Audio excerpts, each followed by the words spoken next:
ఈ Telugu professional wing సంబంధించిన తేజస్విని గారు మన ముందున్నారు. తేజస్విని గారు అంటే చాలా వరకు సీనియర్ నాయకులు ఉన్నారు. తెలుగుదేశం పార్టీకి ఒక ఓట్ బ్యాంక్ అనేది ఉంది. ప్రధానంగా ఇప్పుడు చేరింది ఉద్యోగులు, యువత. ఏమనిపిస్తుంది ఇందులో మీరు ఎంత కీలక పాత్ర మీది కనిపిస్తుంది? ఉద్యోగులు ఎప్పుడు కూడా చంద్రబాబు గారు వెంటే ఉన్నారండి. ఆ రోజు ఆయన 25 ఏళ్ల క్రితం హైటెక్ సిటీ అని ఒక నాందేస్తే ఆ రోజు నుంచి కూడా ఆయన వల్ల కొన్ని లక్షల మంది ఈరోజు తెలుగు వాళ్ళు ఐటీలో టాప్గా ప్రపంచవ్యాప్తంగా ఉన్నారంటే దానికి కారణం చంద్రబాబు గారు. ప్రతి ఎలక్షన్లోనూ ముందుకు రాలేదంతే. ఈసారి చంద్రబాబు నాయుడు గారిని అన్యాయంగా అరెస్ట్ చేసినప్పుడు ఎవ్వరూ కూడా వాళ్ళ కీప్యాడ్ మీద చంద్రబాబు గారు కనిపించారు, వాళ్ళ మానిటర్ మీద చంద్రబాబు గారే కనిపించారు. ఎందుకంటే ఆయన ఇచ్చిన జీవితం మాకు ఇది. కాబట్టి అందరం ఏమైనా పర్లేదు, మా ఉద్యోగాలకు ఏమైనా పర్లేదు, మాకు ఉద్యోగాలు ఇచ్చిన దాత కోసం మేము నిలబడతామని మేమందరం ముందుకు వచ్చాం. ఈరోజు చూస్తే ఎలక్షన్ అప్పుడు కూడా పెద్ద ఎత్తున ముందుకు వచ్చారు.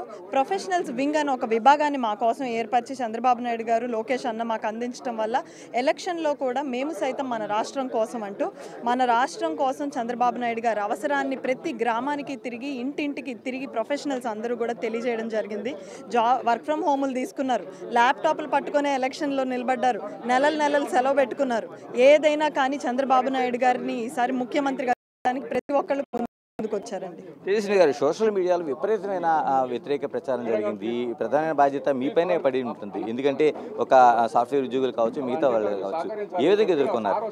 నెగిటివ్ ప్రచారం అంటే అండి, ఒకటి సోషల్ మీడియాని ఒక వెపన్గా చూడొచ్చు, అంటే దాన్ని మంచి ప్రచారానికి యూజ్ చేయొచ్చు. బట్ వైఎస్ఆర్సీపీ వచ్చిన తర్వాత మాట్లాడిన ప్రతి ఒక్కళ్ళ మీద దాడుల కోసం సోషల్ మీడియా యూజ్ చేశారు. ఖచ్చితంగా ఈ సోషల్ మీడియా మీద కూడా రూల్స్ అండ్ రెగ్యులేషన్స్ చంద్రబాబు గారు వచ్చాక పెడతారు. వాక్ స్వాతంత్రం అనే దాన్ని మళ్ళీ మన జీవం పోస్తారు మన రాష్ట్రం.